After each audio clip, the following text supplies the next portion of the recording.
There was a restaurant that recently had to pay $80,000 to settle allegations that they had subjected their bartender to sexual harassment.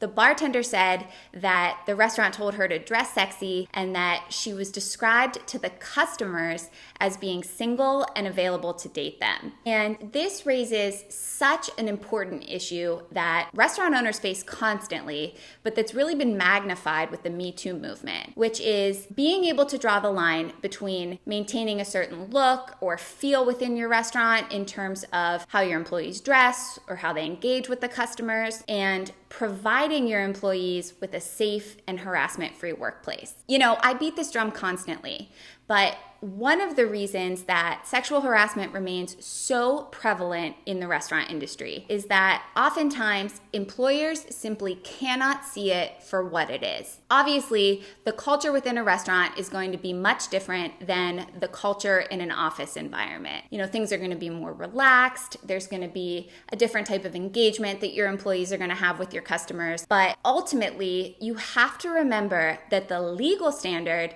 is exactly the same. Your restaurant is your employee's workplace. And as their employer, and regardless of whatever type of look or feel or aesthetic that you're going for, you have to make sure that that workplace remains safe and harassment-free. And that duty is not just limited to protecting your employees from harassment from their supervisors or their coworkers, but that duty extends to protecting them from harassment from the customers as well. Now, as far as customer interaction goes, sometimes it really can be a fine line, particularly in the hospitality industry, but you have to make sure that you are maintaining that touchstone and that you aren't allowing yourself to sort of rationalize away what is actually sexual harassment. And without a doubt, this exists mostly in restaurants with respect to the bartenders. And the rationalization is always that it's better for business, that it attracts more customers and it encourages the customers to stay longer and to buy more.